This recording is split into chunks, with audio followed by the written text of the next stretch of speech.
Bonjour à tous, bonjour Mathilde, bonjour Claude, bonjour Simon. Je suis ravi de vous recevoir dans cet épisode de Course épique enregistré aujourd'hui le vendredi 26 août dans les conditions du direct depuis Chamonix à l'occasion de l'UTMB Mont-Blanc.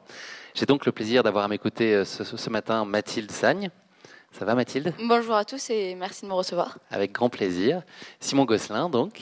Salut. Salut Simon. Et Claude Dartois. Salut Guillaume, merci. Avec plaisir.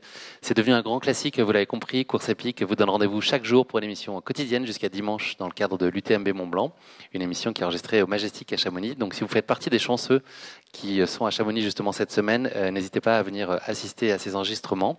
Ces épisodes ils seront disponibles comme habituellement et comme le veut Course épique au format podcast et également en vidéo sur notre page Facebook et notre chaîne YouTube. Si vous voulez retrouver toute la programmation, rendez-vous sur nos réseaux sociaux. Vous pourrez trouver votre bonheur et accéder à Course épique sur le format qui vous convient le mieux.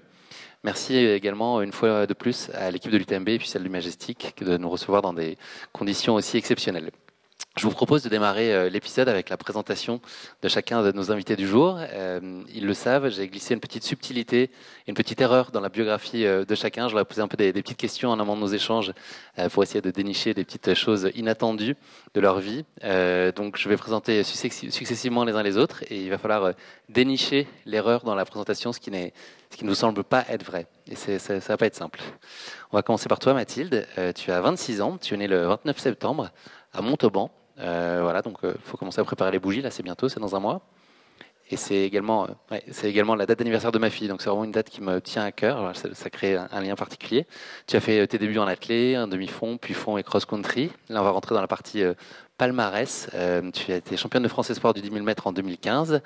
Tu es récente troisième au championnat d'Europe de trail en individuel. Tu as été sur la plus haute marge du podium avec l'équipe également. Tu es championne de France en 2022. Tu t'es imposée avec 7 minutes d'avance sur la deuxième. Médaille d'argent au championnat de France de course en montagne. Troisième au trail du Ventoux. Vous avez du temps ou pas? Parce que ça va être assez long. Première de l'hivernal des Templiers. Championne de France de trail long en 2021. Bref, c'est que le début et c'est déjà merveilleux. Tu as participé à l'OCC l'année dernière où tu avais terminé deuxième derrière Blandine Lirondelle qui est en ce moment sur les sentiers de l'OCC. Je crois que ça se passe bien pour elle d'ailleurs. Elle était première aux dernières nouvelles. On va un peu changer de registre, ça va être assez radical même. Tu t'es déjà arrivé de te retrouver complètement à poil dans un refuge devant des touristes néerlandais.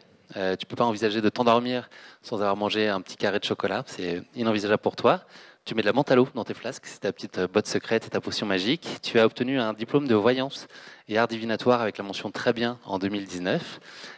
Tu ne passes pas un été sans faire de confiture, tu adores préparer de la confiture maison. Et enfin, tu es équipé d'une montre GPS seulement depuis 2021. Il y a beaucoup de choses là-dedans, certaines quand même difficiles à croire, mais l'essentiel sont vraies, puisqu'il n'y a qu'une chose qui n'est pas vraie dans ce que je viens de dire. À votre avis? Le diplôme de voyance. Simon? Peut-être le refuge. Et non, c'est même la première chose qu'elle m'a dit, tu vois, Mathilde. Mathilde, si tu peux expliquer cette anecdote, parce que c'est ça qui est... ça, c'est vrai. Et par contre, Claude, tu as raison. Je ne crois pas que tu sois voyante, Non, en tout cas. voyance, non, pas pour moi. Et l'anecdote, j'y avais pas pensé. Je demandais à mon copain, t'as pas une idée d'anecdote? Il me dit, ah ben oui, il y a 2 semaines, on était dans un trek dans les Pyrénées. On arrive dans une cabane de berger pour dormir le soir et il commence à pleuvoir, mais on voulait aller se doucher dans la rivière qui était juste à 50 mètres du refuge, on va dire. Du coup, j'y vais pour me rincer dans la rivière et là, il commence à grêler vraiment, vraiment fort. Donc, j'avais pris normalement mes affaires de rechange pour me changer au bord de la rivière après cette mini-douche. Mais la grêle tombant à gros grêlons, je cours vers la cabane du berger où là, un couple de Néerlandais est arrivé et regardait depuis le perron la grêle tomber. Du coup, ils m'ont vu aussi arriver en tenue de douche, on va dire. Tu as été gêné? Oh, sur moi, c'était plus... on a rigolé, Amusé. quoi, on va dire. Voilà, on est amusés. On va parler maintenant de ton parcours, Simon, avec là aussi un petit jeu des une erreur. Tu as eu ton bac en 2013, j'ignore la mention. Tu as fait des études de STAPS à Besançon.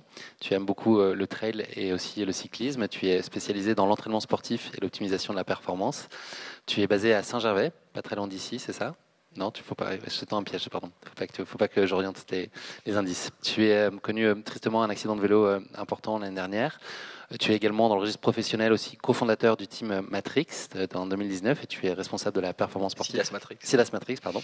Tu as été sportif, tu es aussi un coureur averti.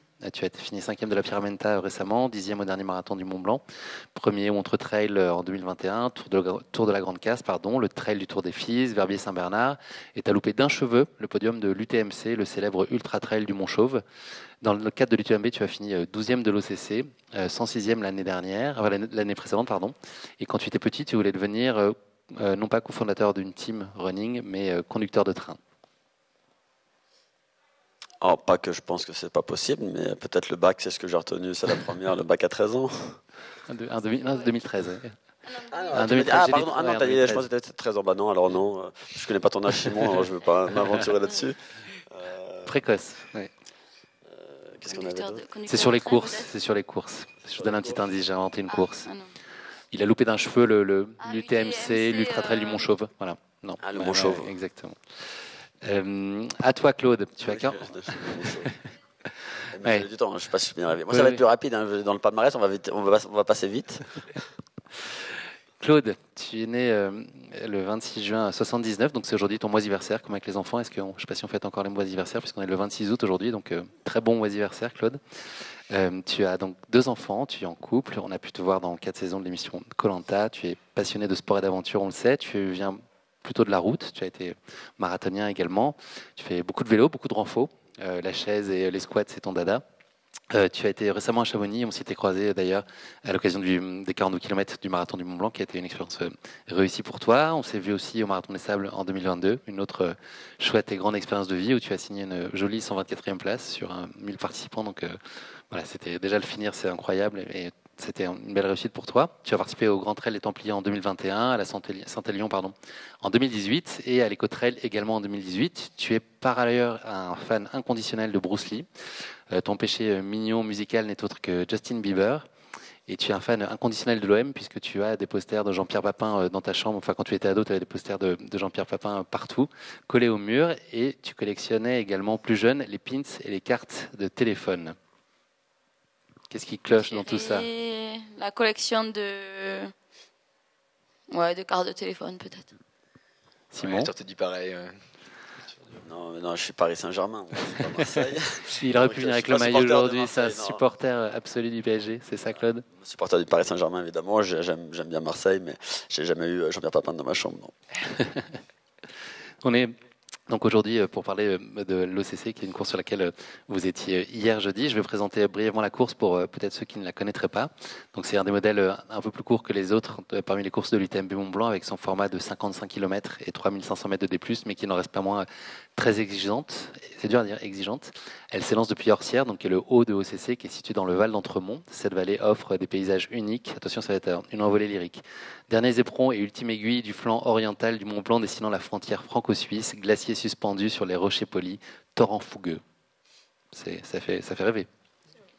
Le tracé de l'OCC passe au cœur de cette belle nature avant de rejoindre Champey et la dernière partie tout aussi magique du parcours de l'UTMB ou de la CCC jusqu'à l'arrivée à Chamonix et la célèbre place du Triangle de l'Amitié. Alors que le premier franchit habituellement la course et la ligne d'arrivée en un peu plus de 5 heures, les derniers coureurs fourniront, eux, jusqu'à 14h30 d'efforts pour arriver au terme de cette course.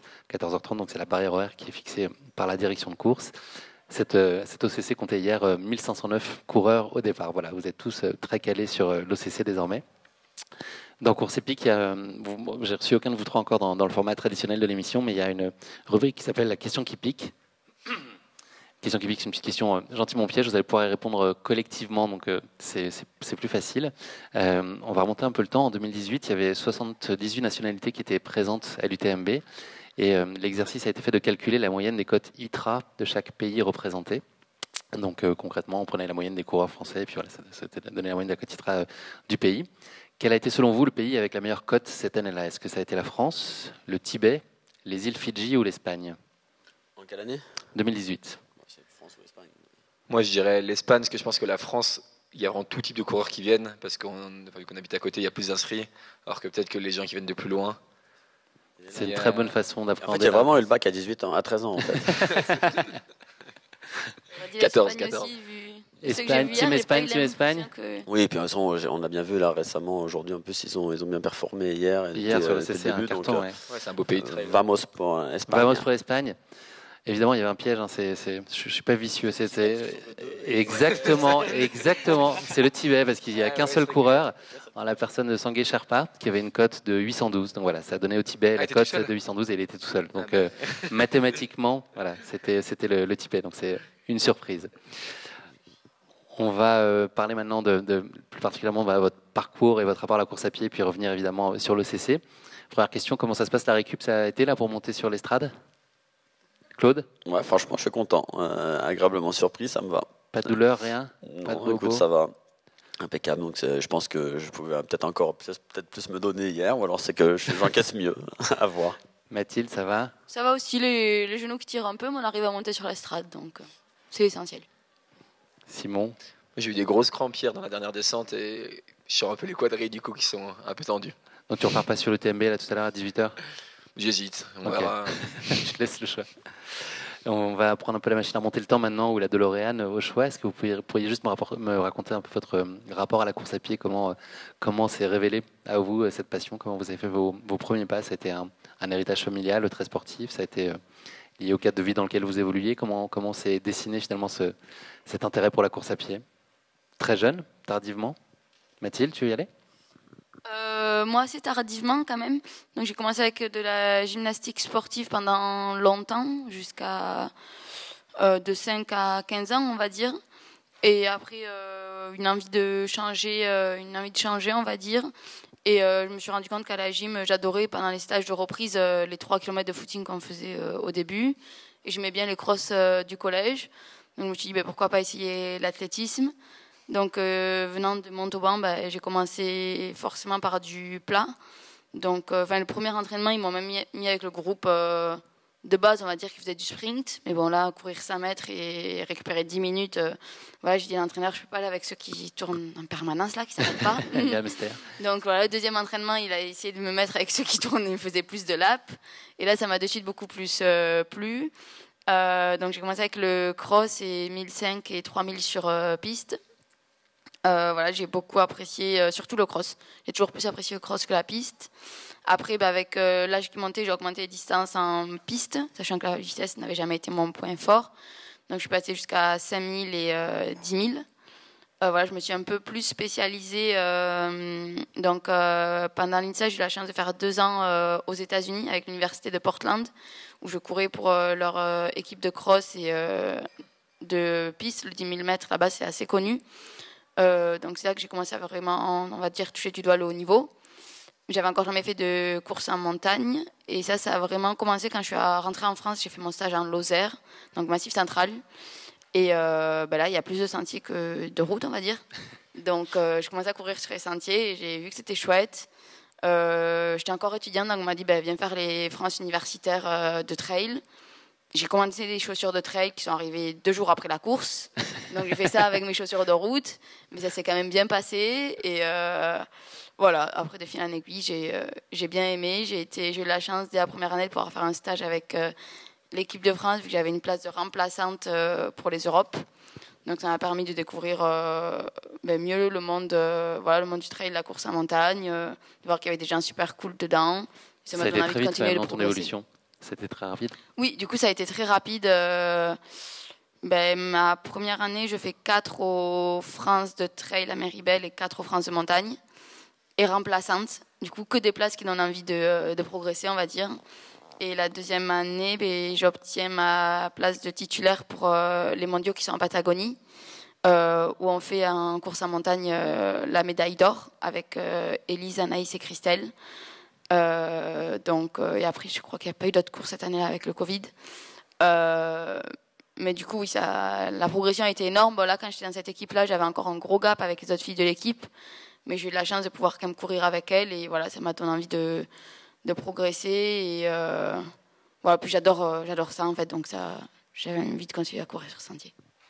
Simon, la course à pied, elle a fait tout de suite partie de ta vie. Est-ce que c'est venu plus tardivement? Non, moi, plus tardivement aussi. J'ai un peu fait tous les sports quand j'étais jeune. Et après, environ à l'adolescence, moi, je me suis spécialisé dans le cyclisme sur route. Donc, j'ai entre guillemets suivi un cursus haut niveau, du coup, en fait, où tu es focus sur ça toute l'année, que ce soit des gens, c'est un sport en fait où tu fais vraiment que ça et c'est compliqué de faire d'autres sports à côté parce que tu as direct des courbatures et tu as pas mal de contraintes. Et en gros, moi, du coup, après, j'ai fait STAPS, licence et master pour devenir entraîneur. Et en gros, en ma 3e année de licence, il y a eu un peu un double comment ça, on pourrait dire, double effet. D'une partie, je commence à avoir un peu pas marre, mais alors on fait un peu le tour du monde du vélo. Il y a des trucs où je me retrouvais moins dedans. J'avais de plus en plus de mal, on va dire, à frotter dans le peloton, à m'investir du coup mentalement, à prendre comme des risques dans des descentes, etc. Et du coup, ça devenait quand même compliqué en course, sachant qu'en fait, tu cours tous les week-ends. Et du coup, tu cours souvent un peu aux quatre coins de la France et tu rentres à 3h du matin, à 8h. Moi, j'étais en cours sur des sujets qui me passionnaient. En plus de ça, du coup, en licence 3, en fait, je vais commencer à entraîner. Et en fait, j'avais eu un contact pour directement aider une équipe pareil de haut niveau, mais qui n'était pas la mienne, pour entraîner. Du coup, je me voyais mal entraîner des athlètes contre qui j'allais courir le week-end, sachant qu'en vélo, il y a quand même pas mal de tactiques, donc ça peut quand même un peu influer. Et d'autre part, c'était aussi l'époque où on voyait tous les films de Kylian, etc. Et j'ai de plus en plus... moi, j'ai fait mes études à Besançon, mais mes parents étaient à Chambéry. Et en fait, j'ai de plus en plus envie de pouvoir aller faire du ski de rando l'hiver, justement de pouvoir aller courir en montagne, de pouvoir aller faire de l'alpinisme. Et en fait, ce qui n'était pas du tout compatible avec le vélo. Limite, si je pouvais faire une sortie de ski alpinisme l'hiver, c'était le max. Mais sinon, limite, tu te prends des remarques en fait par tes entraîneurs ou par le milieu. Du coup, en fait, c'est un peu les deux qu'on fait que, du coup, à ma 3e année de licence, j'ai arrêté le vélo. C'était plus dans un but pour faire de la montagne. Et j'ai vraiment accroché avec le trail. Du coup, au début, je l'ai vraiment fait en mode détente, avec aucune visée performance, juste parce que je n'avais un peu marre de faire, on va dire, le job au quotidien et de faire un peu attention à tout au quotidien. Et progressivement, après, tu te reprends au jeu. Toi, Claude, la course à pied, c'est plus un loisir, c'est un plaisir à côté. Comment c'est né l'intérêt pour la course à pied? Moi, déjà, j'ai pas le même âge. Moi, j'ai 43. À mon époque, quand j'étais gamin, j'ai fait un peu d'athlétisme pendant 2-3 ans. Mais j'avais toujours l'envie de découvrir un autre sport. J'avais pas cette stabilité. J'avais l'impression à chaque fois d'avoir déjà fait le tour de l'activité, alors pas du tout, mais je voulais en découvrir un autre. Donc j'ai touché un peu tous les sports jusqu'à mes 18 ans, 20 ans. Après, je me suis mis à travailler aussi. Et donc le sport, je suis revenu tardivement. Je faisais un peu d'escalade, j'ai toujours fait du sport, mais la course à pied, je suis revenu tardivement à la sortie de ma première aventure en 2010. Donc j'avais déjà 30 ans. Où je me suis dit, tiens, je vais me relancer quelques challenges, je vais faire un 5, un 10, un semi, un marathon, je vais aller juste toutes les courses sur route que je peux faire, je vais les faire.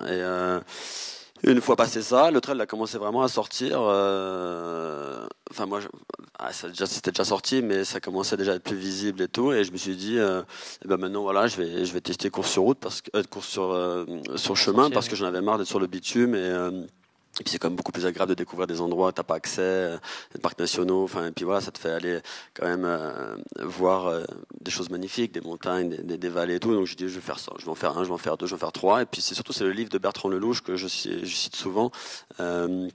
Qui est un quadra homme d'affaires qui a couru toutes les plus grandes courses qu'on peut faire au monde, avec la simplicité d'un gars lambda qui n'a pas forcément un cursus de sportif de haut niveau. Et je me suis dit, si lui il arrive à les faire, se dire qu'en fait c'est accessible à tous.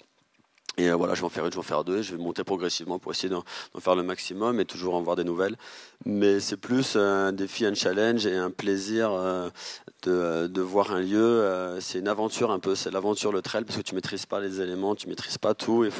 Tu peux te donner une feuille de route avec, tu vas partir pour tant d'heures, tu vas prendre plein de choses, mais tu as toujours les aléas qui vont venir. Et puis il faut s'adapter, et c'est ça que j'aime dans ce sport. Et les rencontres, parce que les gens sont quand même vachement sympas dans le trail, il faut le dire. C'est le plus beau des sports, on peut se le dire, on est entre nous. Mathilde, on l'a entendu à la lecture tout à l'heure de ton palmarès, tu as un calendrier de course qui est très soutenu. Comment est-ce que tu le structures à l'année? Est-ce que tu le définis, c'est à ton initiative? J'imagine que c'est quand même concerté avec le team, peut-être avec l'équipe que tu aurais autour de toi. Comment est-ce qu'on décide quels vont être les grands rendez-vous d'une année, combien on en met? Bon, du coup, ça fait que 2 ans quand même que, on va dire, que je suis dans le haut niveau en trail. C'est vrai que c'est assez dur le trail parce qu'on a plein de sollicitations de tous les côtés. Quand on fait la route du cross, c'est un peu plus... route, j'en ai jamais fait beaucoup, mais cross, c'est un peu plus linéaire. On a les championnats de France, les championnats d'Europe, il y a des gros objectifs qu'il ne faut pas manquer. il n'y a pas autant de diversification possible, on va dire. En trail, c'est vrai que donc ça n'a pas été forcément mon point fort, on va dire, surtout au début. L'an dernier, au début, quand on commence à rentrer dans le haut niveau, on est sollicité de partout et il faut apprendre à dire non, en fait. Voilà, on est sollicité pour un trail en Corse, un en Martinique, ça a tous l'air des vacances super sympas, mais en fait, il faut se dire, non, il faut arriver à garder les pieds sur terre aussi, à savoir que le corps, il peut pas tout faire. Donc maintenant, je suis avec la Team Oka, ils nous laissent le choix sur les courses qu'on choisit. Voilà, ils n'interviennent pas du tout dans cette décision-là. Du coup, c'est un choix fait avec surtout mon coach Antonio Gallego. J'essaie pour le moment de privilégier quand même un objectif majeur, les sélections en équipe de France, parce que je trouve que porter le maillot de l'équipe de France, c'est toujours un honneur et un plaisir après de pouvoir faire une course en équipe, parce que cette notion d'équipe des fois je trouve que ça manque un peu dans le trail. Donc on la retrouve aussi au championnat de France. Je suis dans le club des Esclopes d'Azun des Pyrénées et donc on a une super équipe maillot vert là cette fois et ça aussi c'est super chouette. Donc voilà, pour le moment cette année les objectifs principaux ça avait été la qualif aux Europes. Donc la qualif a marché, les Europes ont marché aussi. J'avais mis les 2 championnats de France aussi en point quand même d'honneur parce que les France de trail étaient dans le Cantal à la Pastourelle et sachant que j'habite en Lozère, c'était un peu une course voisine et une course que j'avais envie de faire depuis longtemps. Ça faisait 3 ans qu'elle a été annulée avec le Covid, donc voilà. Et les France de montagne étaient dans mon club des Pyrénées, donc envie de bien réussir aussi. Du coup, c'est vrai que j'avais bien tout coché, le début de saison, tout réussi. Après, j'ai peut-être été un peu gourmande en voulant mettre aussi, Cirzinal, une course que j'aime bien en Suisse. Bon, ça s'est pas trop mal passé. Et il y avait l'OCC aussi, donc ça fait beaucoup de courses dans l'été. Et c'est un peu coincé hier, comme on a pu voir. Donc sûrement une leçon à retenir pour l'an prochain, de un peu moins charger le calendrier estival. Ouais. Question pour tous les trois, on va commencer avec toi Simon. Est-ce que la préparation, c'est en soi un moment sur lequel tu prends beaucoup de plaisir de façon relativement constante, ou est-ce que c'est juste un moyen pour être en forme sur la ligne de départ ? Non, moi je prends énormément de plaisir dans la préparation, parce que moi c'est vraiment beaucoup de moments de partage. En fait déjà, en tant qu'entraîneur, moi du coup j'ai la chance en fait de partager beaucoup de séances avec mes athlètes. Globalement en fait moi j'ai pas de plan d'entraînement et en fait selon mes disponibilités dans la semaine, je regarde avec les athlètes avec qui je peux aller m'entraîner et en fait c'est mon plan d'entraînement quoi. Donc puis en plus je rajoute des sorties en montagne que j'ai envie. Et non pour moi le coup c'est vraiment ce qui me plaît le plus. C'est vraiment la préparation et la compète. Ce qui est bien, c'est que pour moi c'est le moment où tu arrives vraiment à te pousser. Je sais que j'aurais jamais envie d'aller faire 50 bornes à bloc à l'entraînement. Faut vraiment se motiver. Après, pourquoi pas, hein, je pense qu'il y en a qui le font sans souci, mais je sais que ça rend pouvoir passer des limites, se pousser dans nos limites sur des, on va dire, plus longues distances. Sur 10 minutes, tu peux le faire tout seul, mais si t'as pas les autres qui te poussent sur du plus long, moi je sais que je vais avoir du mal. Claude, tu arrives à être constant toi, dans tes préparations, à être motivé? Est-ce que ça rentre bien dans ton agenda? Je suis un peu différent de Simon, mais parce que j'ai pas sa vie, et j'ai pas son cadre non plus. Je suis en région parisienne, j'ai des enfants, j'ai un travail et tout qui est différent. Je suis pas entraîneur, donc il a la possibilité par rapport à son travail de faire ça. Moi, c'est plus, je sais que c'est essentiel pour pouvoir vivre la course pleinement et donner le meilleur de soi-même. J'aime aller m'entraîner, c'est sûr, mais je dois caler, donc des fois je dois enlever, des fois je dois y aller à des moments qui sont un peu différents et tout, donc c'est toujours, disons que c'est une obligation. J'aime bien, ça m'entretient, ça me permet de progresser, mais c'est une obligation pour vivre pleinement et le plaisir du jour J, quoi. Et aujourd'hui, hier, j'ai pris du plaisir, j'ai sourié tout le long, tout, même si c'était dur et tout, j'étais content parce que je me suis bien entraîné avant et ces sacrifices que j'ai pu faire pendant 2-3 mois à sortir alors que j'avais pas forcément envie ou pas forcément le temps m'ont permis de prendre du plaisir le jour J. Donc je suis un peu différent, mais parce qu'on a des vies différentes aussi, c'est pas la même chose. Bien sûr. Mathilde. Moi, plus comme Simon, j'adore m'entraîner, j'adore courir, faire du sport en général. La compétition, même l'époque Covid où il n'y en avait pas, ça m'a pas tant dérangé. Bon, après, quand il y en a, c'est vrai qu'on se met dans le bain et voilà, il y a une certaine création d'adrénaline et des sensations qu'on ne retrouve pas à l'entraînement. Mais moi, j'aime avant tout le plaisir de courir. Ce qui fait que même des fois, j'ai tendance à trop en faire, en fait, parce que les jours de repos, c'est un peu me priver de ce que j'aime beaucoup. Bon, j'essaye aussi de travailler pour arriver à mieux les respecter. Après, arriver à bien respecter le canevas d'entraînement, c'est pas simple tous les jours. La semaine, quand il y a le boulot, j'arrive à le caler assez bien. Après, le week-end, je trouve que c'est un peu plus compliqué parce qu'il y a toujours plus de vie sociale à côté. Donc, arriver à respecter les plans d'entraînement le week-end, des fois, je les adapte un peu en fonction de ce qu'on fait avec les copains et avec la famille, quoi, pour que ça reste du plaisir. J'ai vu une phrase justement la semaine dernière que je trouve qui pourrait aussi se rapporter un peu à la course à pied et aux courses. C'était le plaisir est de ramasser, le bonheur est de cultiver. Donc je trouve que le bonheur, en fait, sur le long terme, en fait, c'est l'entraînement un peu, et le plaisir, mais même de la course, c'est le fruit. Quand la course se passe bien, ça va être du plaisir, mais sur le long terme, le bonheur, c'est l'entraînement, je trouve. C'est un peu ma vision des choses. Simon l'a dit tout à l'heure en introduction, ça faisait partie des informations en vrai sur ton parcours. Tu es donc entraîneur et cofondateur du team Sidas Matrix. Est-ce que tu peux nous donner à voir tes missions, ton rôle, et puis nous expliquer un peu la genèse du projet? C'est une approche qui est relativement atypique et singulière. Nous parler de comment vous construisez tout ça, et puis toi, quelle est plus particulièrement ta contribution? Ouais, du coup le team Sidas Matrix, on l'a monté du coup avec Thomas Janichon, donc l'autre cofondateur, du coup au 1er janvier 2019, où c'est à peine différent de ce qu'on peut voir majoritairement en trail. C'est que nous on a un team indépendant, et du coup avec en fait pas une seule marque partenaire, par exemple comme le Team Oka ou d'autres teams, mais du coup en fait un ensemble de marques qui viennent pas forcément du même milieu ou qui peuvent même venir hors sport. En fait, l'idée, on n'a rien inventé, on essaie de vraiment s'inspirer, par exemple, du vélo et un peu des équipes pro de ce qu'elles font en vélo, pour l'idée de pouvoir avoir un ensemble de partenaires, qui soient techniques ou financiers, et mettre l'athlète dans les meilleures conditions possibles, et d'avoir également aussi un staff le plus complet possible. Vraiment dans cette optique-là, on a vraiment essayé de copier ça, et pas juste de se dire on va être un team qui accompagne au niveau financier ou matériel les athlètes, mais vraiment de prendre la tête dans sa globalité et se dire ok, qu'est-ce qu'il lui faut en clé? Donc il lui faut ça en matériel, après il lui faut un entraîneur, après il lui faut un préparateur mental, après il lui faut un kiné, après il lui faut un manager, et en fait vraiment on n'a rien inventé, on va dire. Dans le trail, c'était quelque chose qui se faisait pas spécialement au sein d'un team en 2019, mais on s'est juste inspiré, on va dire, des autres sports, des autres pratiques. Ouais. Quand ton contrat, parce qu'il y a des places là à prendre ici. Attention, il y a Ludo là-bas qui veille au grain. Et moi, après, du coup, mes missions dans le team, c'est surtout lié à la performance. Donc, il y a le côté entraînement. Donc, je gère les athlètes individuellement au quotidien. Et après, ça va être de mettre en relation, justement, d'être en relation avec soit avec le kiné, le préparateur mental, ou là on bossait avec un laboratoire de tests physiologiques. En fait, d'être un peu le lien au quotidien pour avoir toutes les infos sur l'athlète et le jour, la jour J. Tu portes une vision responsable de la performance qui considère l'athlète et l'environnement comme un tout. Je pense qu'on est tous de plus en plus sensibles et impliqués sur le sujet. Comment est-ce que ça se traduit? Ça oriente quoi comme type de décision, cet engagement aussi et ce respect?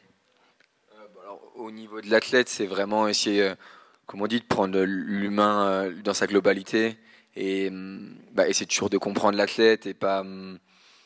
C'est pas parce qu'un athlète ne marche pas un an. On a des profils qui pendant 1 ou 2 ans n'ont pas marché, et là maintenant qui explosent totalement. Là, Baptiste Chassagne qui est sur la CCC, avant il a connu 2 années en demi-teinte, et en fait c'est tant que l'athlète est investi, en fait c'est prendre du temps avec lui. En fait, à partir du moment où tu es convaincu de son potentiel, c'est vraiment lui laisser le temps et lui permettre de s'épanouir sans lui mettre de pression. C'est sur le côté athlète. Après, le côté environnement, au sein d'un team, c'est jamais le plus évident, même si on essaie de faire plein d'efforts, ne serait-ce que déjà en stage, on évite par exemple de manger de la viande. On va quand même essayer de réfléchir à nos déplacements pour essayer de limiter l'avion, sans dire de plus le faire. C'est juste essayer d'avoir en fait cette réflexion-là et d'avoir l'impact qu'on le fait. Moi, après, au quotidien, j'essaie de plus prendre ma voiture et de surtout me déplacer en vélo ou en train. C'est plein de petites choses, mais parce que moi, encore une fois, je pense que, par exemple, comparé certainement à Claude, moi, en fait, j'ai un emploi du temps qui me le permet, parce qu'en fait, je peux bosser d'où je veux. Techniquement, moi, en fait, dans le train, je travaille, et en fait, j'ai pas de contraintes horaires, j'ai pas de Donc pour moi, c'est même plus simple. En fait, en voiture, je perds du temps, alors qu'en train, j'en perds pas. Et du coup, je pense que c'est vraiment tout le monde y gagne. individuel. Pas de petits efforts, de toute façon. Exactement. Donc ça dépend vraiment de chacun, mais ouais, on essaye, mais sans dire du tout d'être parfait, parce que de toute manière, si on attend d'être parfait, je pense que personne ne fait rien. Hein. Mathilde, tu fais partie du team Oka. C'est quoi ta relation à l'année avec Oka et puis avec les autres athlètes? Je crois que tu es très proche de un certain nombre d'athlètes. Oui, on s'entend bien avec. Quel est le partage? Qu'est-ce que vous partagez ensemble? Comment est-ce que vous mettez à profit? C'est surtout avec les athlètes français, voilà, qu'on est en réseau. Voilà, on a un groupe WhatsApp sur lequel on blague assez souvent. Et après, au final, il y a pas mal d'athlètes Oka qui sont aussi souvent en équipe de France. Donc, on se voit souvent en stage équipe de France. Là, j'étais aux Europes avec Audrey. On était même coloc de chambre. Donc, c'était super chouette. Elle m'a donné plein de bons conseils. C'est toujours bien. Voilà, il y a quand même plus d'expérience. Donc, ça fait toujours des bonnes choses à prendre. Voilà, Ludo aussi qui est là dans la salle. Toujours plein de conseils. Voilà, moi, je suis toujours un peu à la ramasse sur le matériel obligatoire, tout ça. Donc j'embête toujours, on va dire, les plus expérimentés avec des petites questions et des petits besoins de débutantes, on va dire encore. Et ils sont toujours là pour m'aider, donc c'est bien sympa. Après, voilà, on a un ou deux week-ends par an, on va dire cohésion d'équipe. C'est sûr que c'est pas énorme. Mais bon, je pense qu'avec en fait, on a tous des emplois du temps assez chargés, des calendriers de courses différents. Donc voilà, c'est compliqué de faire plus. Mais voilà, quand on se voit, on est content d'être ensemble. Et la semaine UTMB, c'est un temps fort pour Oka. Voilà, on dort tous dans des chalets réservés par Oka qui sont vraiment super aussi. Et voilà, la plupart, on reste la semaine entière. Donc là, ça fait de bons moments de partage. Voilà, on est dans le chalet, nous, avec un peu la team américaine cette année. Donc, c'est sympa aussi, voilà, ça change. Tu as progressé en anglais, ça va? Ouais, je ne connais pas ton niveau de départ, pardon. Oui, non, c'est vrai, ça devait aller. Portland, donc ça me permet de faire des petits rappels, des petits rappels d'anglais, de beurre de cacahuète aussi, vu qu'il n'y a que ça sur la table. Et voilà, non, c'est sympa. Comment est-ce qu'on dit trail en anglais? Trail running. Claude, dans quelle disposition t'es arrivé, toi, sur la course, et puis quel était ton objectif? Finir, prendre du plaisir, performer? Ouais, moi je suis arrivé sur la course. Je l'avais programmé l'année dernière, j'avais pas pu la faire, j'avais une délicatesse avec une blessure au pied, j'étais remis mais pas suffisamment, j'ai pas voulu prendre de risques, donc cette année je suis revenu, voilà, parce que il faut essayer de terminer ce qu'on a voulu commencer, et donc je suis venu, je me suis quand même mieux préparé, j'avais fini le marathon du Mont Blanc, mais j'étais pas dans la meilleure disposition, donc je voulais surtout être plus à l'aise sur celle-là. Je suis content parce que je fais une bonne course. Je suis venu avec mon fils, donc c'est toujours aussi, voilà, faut prendre du temps aussi pour la famille. T'es pas complètement investi là. Puis j'étais sollicité quand même pas mal. Ça fait 2 ans que je suis ambassadeur Iron, et cette année on s'est associé avec Oka. J'ai couru sous les couleurs d'Oka sur la course, donc t'as toujours aussi un peu la pression. Tu veux toujours bien faire pour les gens qui te font confiance et qui essaient de te pousser. Donc voilà, le temps pour moi c'était déjà de finir, de prendre du plaisir et de faire une bonne course.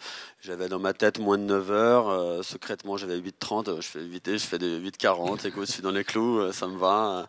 Et, obligé de revenir. C'est très bien. Mathilde, toi l'objectif c'était quoi?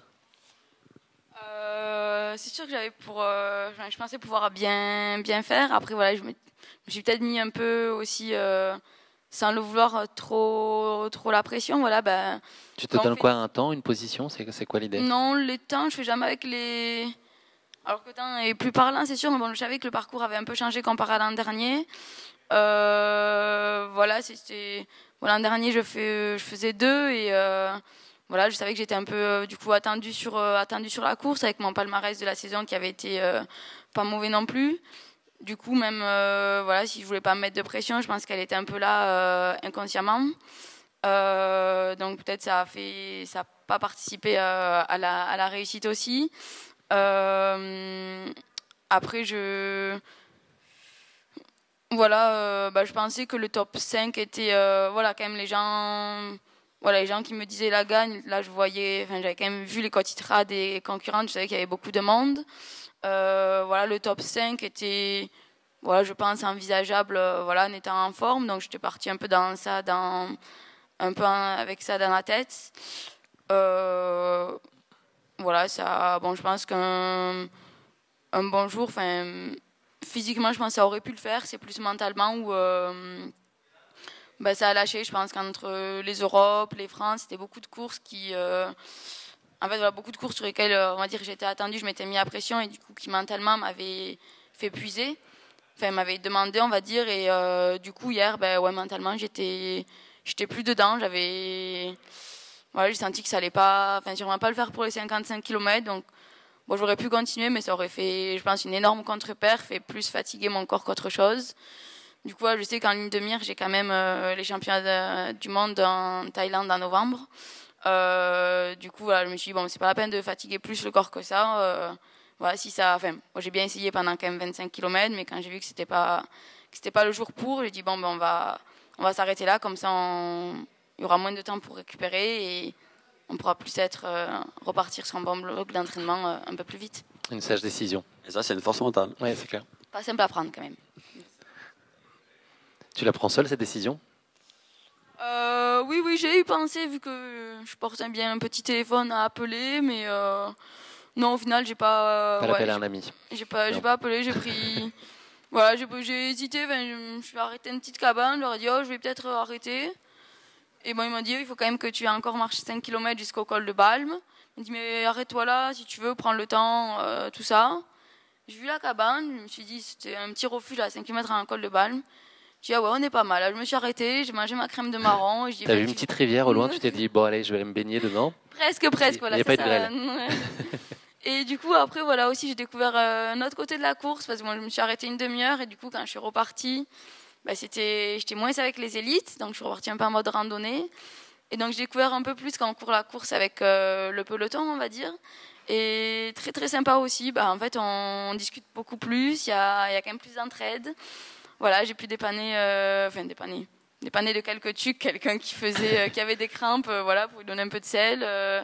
Une baou avec quelqu'un qui était pas très bien, avec qui on parle un peu, qui m'a dit qu'il avait mangé toutes ses réserves. Donc je dis, je n'en aurais plus besoin, moi. Donc beaucoup plus. Les gens aussi très sympas, certaines personnes qui me connaissaient, du coup, donc qui se demandaient quand même pourquoi je marchais. Donc beaucoup d'entraide, j'ai trouvé. Et au final, je dis pas, ce matin, quand même, quand je me suis levée, je me suis un peu demandé, et que j'ai vu que les gens n'étaient pas si pires que ça, je me suis dit, peut-être, c'était pas une bonne idée de mettre le clignotant, mais hier, au final, sur le moment, j'ai quand même bien vécu.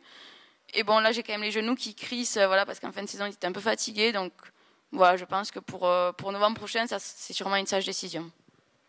Simon, t'es pas arrivé, toi, dans les meilleures dispositions ici. Tu étais à Sirzinal il y a une grosse dizaine de jours. Est-ce que tu peux nous dire, c'est une course que tu n'as pas terminée, donc comment tu t'es présenté sur la ligne de départ ?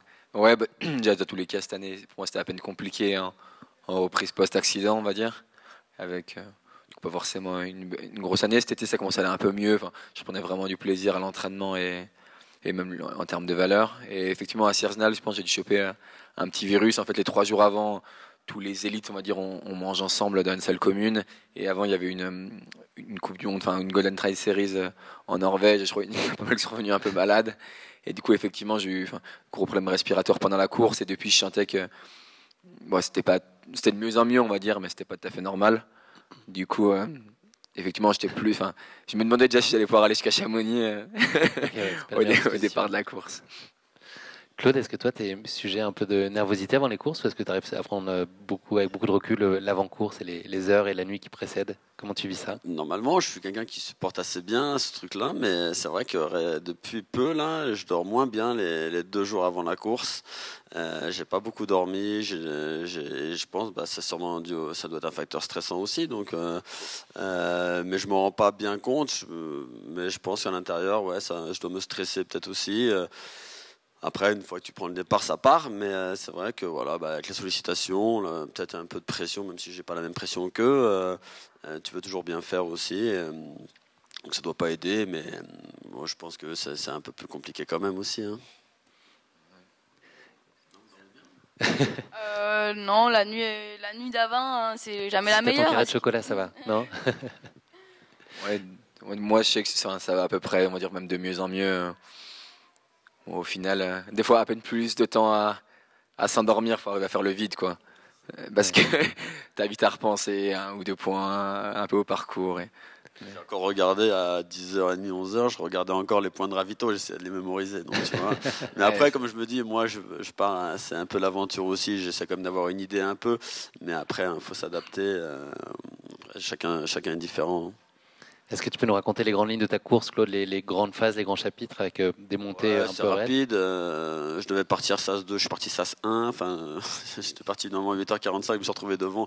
J'étais là, je dis bon bah si je suis là, moi je vais partir tout de suite, toi, comme ça, je arriverai plus tôt. Donc devant ça part un peu plus vite, hein, tout de suite. J'ai pris mon rythme parce que je sais que c'est dangereux, ça. Moi j'ai l'expérience maintenant, je sais que voilà, je m'enflamme pas avec un rythme qui est pas le mien. Et je sais que la route c'est longue, je préfère mieux finir que mal finir. Donc j'ai pris le temps. La première côte ça va, la deuxième balme j'ai quand même souffert un peu. C'était long. Quand je suis descendu à la deuxième balme, j'ai descendu un peu vite. C'est là où je suis le mieux, c'est ce que je préfère, c'est les descentes. C'est là où je gagne beaucoup de temps, donc je descends bien dans le balme. Hein? T'es descendu comme une balme. Ouais, on peut dire ça si tu veux. Donc je descends bien, mais tout de suite, au bout de 2-3 km, je sens pareil une gêne à l'intérieur de la cuisse là, les crampes qui commencent à arriver. Alors, quand tu recommences à marcher derrière, c'est compliqué. Puis après, voilà, j'ai géré, parce que les montées, c'était pas trop mon fort. Je me faisais toujours rattraper dans les montées par 2-3 personnes que je redoublais tout le temps dans les descentes. Mais donc j'ai fini comme ça. Et la dernière, la flégère, interminable sur la piste de ski là, c'est vraiment là. Je pense que limite j'aurais pu reculer même. C'était compliqué, ces 200 derniers mètres. Mais je suis content parce que les descentes, j'ai pu les faire vraiment vite et avec du plaisir, sans trop de gêne. Et donc voilà, je suis content. Réellement, je suis content. Et tu as découvert un nouvel ustensile pratique dans la course à pied? Ouais, les bâtons. Je voulais jamais prendre de bâton. Je sais pas, je m'étais dit, voilà, les bâtons, c'est faisable sans. Et puis je connais bien Sylvaine Cuseau et j'ai toujours discuté avec elle plein de fois. Elle n'a jamais pris de bâton. Et je me suis dit, tiens, je ferais comme elle, je prendrais pas de bâton. Je peux te dire que les bâtons, je les ai testés aujourd'hui parce que j'ai eu un mauvais retour. Mont Mont Blanc, ça aide quand même bien les bâtons. Et après, il faut savoir les utiliser. Je suis pas encore opérationnel, je crois. À toi, Simon, de nous parler de ta course. Le démarrage a été se passé dans des plutôt bonnes conditions. Et puis, tu es parti prudemment en gestion. Et puis, voilà. Est-ce que tu peux nous raconter un petit peu l'avancée de ta course? Oui. Moi, je sais ne serait-ce encore que la veille, que si je montais trop dans les tours, ça me remettait vite des problèmes un peu de respiration. Donc, je me suis un peu géré au cardio. Et du coup, tu acceptes de partir beaucoup plus loin. Je pense qu'au début, je vais être environ 50e. Et en fait, de fil en aiguille, à partir de Champais, on s'est retrouvé avec Nicolas Martin, avec qui on se connaît pas mal et qui avait fait un peu la même stratégie que moi parce qu'il revient de blessure. Et du coup là c'était quand même très sympa. Du coup quasiment jusqu'au col de Balme, on a fait la course ensemble, là, progressivement remonté. Donc au col de Balme, lui il part un peu plus vite après dans la traversée, mais on est remonté jusqu'à 11-12e, mais vraiment en gardant notre rythme. Et c'est vrai que du coup c'était un rythme assez confort et c'était ouais, du coup c'est agréable, c'est pas moi aussi de plus profiter du paysage, que des fois si tu pars fort et du coup directement tu es un peu en prise. L'avantage de faire l'inverse, c'est que tu es plus facile un peu plus longtemps. Mais et du coup moi au fil de la course, je sentais quand même que le corps réagissait quand même un peu bizarrement. Je sentais quand même que je montais assez haut en pulse par rapport à la vitesse où j'allais. Et du coup là dans la dernière montée de la flégère, la première partie se passe encore à peu près bien. Et à partir de un peu avant la piste de ski, je sens que ça va de moins en moins bien et je pensais qu'il me restait un gel, il m'en restait plus. J'ai pris un bon coup au moral et du coup là j'ai repéré une deux places, je devais être 8e et du coup j'arrive quand même à passer 10e en haut, mais je sens que là ça commence vraiment à avoir des grosses crampes, mais que normalement je crampe jamais des quadriceps et là j'en avais, mais pas comme d'habitude, ça restait contracté tout le long. Enfin, je sentais que c'était pas tout à fait bizarre et j'ai fait 50 ou 100 mètres de dénivelé de descente et là mais impossible, c'était plus possible de descendre. Du coup, je me suis arrêté, je faisais 10 mètres. Heureusement, il y avait Henri Emono, là, c'est un athlète de chez North Face, qu'on s'était déjà croisé 2 fois et qui était venu encourager la de Mathéis qui fait dans les 10. Du coup, il a pris soin de moi, qui m'a massé, qui a pris les bâtons pour me masser. Je sais pas, je me suis arrêté en tout, j'ai dû faire 100 mètres de dénivelé en 45 minutes, quoi. Du coup, après, c'est quand même revenu un moment. Et du coup, j'ai juste fini pour finir, parce que c'est quand même sympa de profiter de l'arrivée dans Chamonix. Mais bon, ouais, c'est pas grave, je suis quand même content d'avoir fait 50 bornes, on va dire correct par rapport au dernier mois et tout. C'est quand même déjà rassurant. Toujours un peu frustrant quand le corps lâche alors qu'il reste 4 km de descente, mais non, je pense que moi, ça reste quand même positif, notamment pour l'année prochaine. Je me dis que ça va revenir un peu frustrant sur le coup forcément, parce que parce que c'est tellement proche, mais bon, après avec du recul, c'est quand même marrant de se dire que t'es bloqué à ce point-là et être allongé sous un arbre à se faire masser par un mec avec des bâtons à une course, c'est quand même. Est-ce qu'il y a des photos de ça? Non, il n'y a pas de preuve, c'est bon. Mathilde, les courses, enfin, on le sait, sont toujours des sources d'apprentissage. Est-ce qu'on apprend plus d'une course qui se passe pas comme on l'imagine qu'un succès, une course qui se passe comme sur des roulettes? À ce qui paraît, c'est ce que on m'a dit ça 2 fois hier, donc c'est un peu tôt, mais j'espère, oui. C'est sûr que mentalement, c'est un peu plus compliqué. C'est un peu plus compliqué, mais non, je pense qu'il y aura il va y avoir du positif derrière. Voilà, apprendre un peu à voir ses limites quand ça passe ou quand le corps il dit un peu stop. Voilà, hier, j'ai quand même essayé de partir. J'ai fait un bon départ. À Champé, j'étais en 2e position. Je suis peut-être partie même un peu vite. Et c'est après où, en fait, j'ai pas eu assez d'énergie. Enfin, je voyais que l'énergie diminuait plus vite et il y avait quand même 55 bornes à faire. Donc, je pense que ça aurait pas tenu. Mais bon, c'est sûr qu'il va falloir faire une analyse. Le coach, il aime jamais trop analyser à chaud, mais je pense qu'on s'appellera plus semaine prochaine. Et voilà, tout bien analyser pour en tirer des apprentissages et revenir plus fort, ouais. Pour parler des résultats de la course plus globaux, donc c'est les Espagnols, on l'a dit tout à l'heure, qui ont trusté les 2 premières places chez les hommes et chez les femmes. Le premier Français a été Arnaud Bonin, qui a été 4e homme, et Esther Eustache, qui était 7e femme et 58e au scratch. Et il y a eu 176 abandons, c'est un peu plus de 10-11% du peloton. Je ne sais pas si ça vous paraît beaucoup, pas beaucoup. Je ne sais pas s'il y a un référentiel par rapport à ça, mais moi, ça me semble important. Bon, on ne sait pas. Ouais, c'est dur à dire. Après, oui, c'est vous pas en non plus pensez tant. quoi? TDS, c'était beaucoup plus la TDS. Je crois que c'est 700 abandons. Ouais, c'est une grosse casse. C'est plus courte, mais non, ça paraît pas énorme au final entre les blessures et puis les coups de chaud. C'est intéressant d'avoir la proportion des gens qui abandonnent, on va dire, avec des dossards élites, entre guillemets, et l'autre portion, est-ce qu'il y en a plus il y a des analyses à faire. Place un petit questionnaire de Proust. Je sors un bol blanc, attention. Vous l'avez pas vu, effet spécial. Hop, un bol blanc. Une petite question que vous allez poser chacun à votre voisin de gauche. Donc, il faut piocher d'abord dedans, Claude. Ouais, si tu peux passer à Mathilde. Et donc, tu vas avoir une question à poser à Mathilde, justement. Mathilde à Simon et Simon à Claude. Alors, Mathilde, qu'est-ce qu'un jour parfait pour toi? Oula. Un jour dans les montagnes avec des gens qu'on apprécie. Petite balade ou petit run. Un enregistrement de podcast. Un peu de cueillette de mûres. Bon repas, du chocolat évidemment, du soleil, rigolade, des rivières. Ça donne envie. C'est pas mal. Moi, déjà. Je veux bien ça, comme journée. Parfaite. Non? Je valide. On veut tous. Mathilde, est-ce que tu as une question pour Simon? La vision du bonheur parfait. Mais non. Ah oui. Pas la journée. Le bonheur parfait. Là, c'est encore un cran au-dessus. Tu as eu ton bac à 13 ans, donc je sais pas combien tu as eu en philo. C'est ça. C'est ce que dit la légende. Moins de temps. La vision du bonheur parfait. Non, très simple. En fait, juste se sentir, je pense, épanoui dans ce que tu fais au quotidien.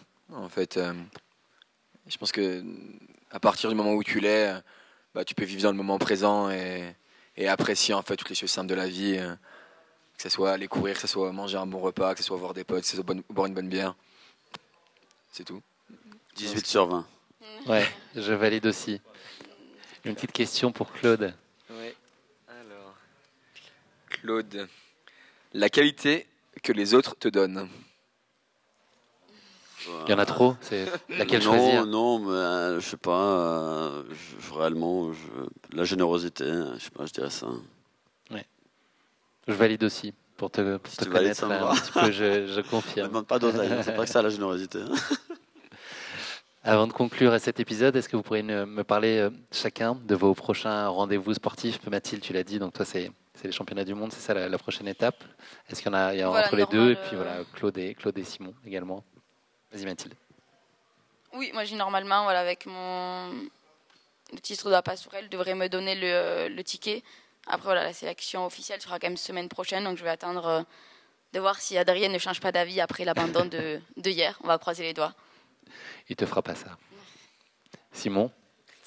Moi, du coup, là, je vais déjà me reposer un coup. Et si jamais les sensations reviennent et tout, j'irai bien. Je suis jamais allé sur le festival des Templiers. C'est une belle course et du coup, à voir. Mais bon, je crois qu'il faut quand même y arriver préparé. J'aimerais bien faire la course phare. Je crois que c'est là, il me semble, il y a 80. Donc, on verra au fil des semaines. Tu pourrais croiser un des invités Ouais, d'aujourd'hui j'ai là-bas. fait l'année dernière, la 76, et puis c'est une super organisation. J'y retourne cette année là, et je sais pas si j'ai fait un bon choix, mais je fais l'endurance trail. Alors plus long, ça. Donc on verra la grande, la 106. Je sais pas si c'est une bonne idée, on verra. Tu conseilles alors d'aller sur La 76, je l'ai faite, elle est merveilleuse, elle est superbe, mais et je voulais pas refaire la même course, donc c'était soit la 55 en dessous, soit la 106.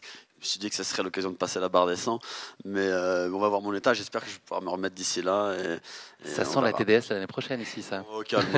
On se calme. Les bâtons, ça a commencé à servir. Ah bah là, je suis obligé, là, je vais les voir.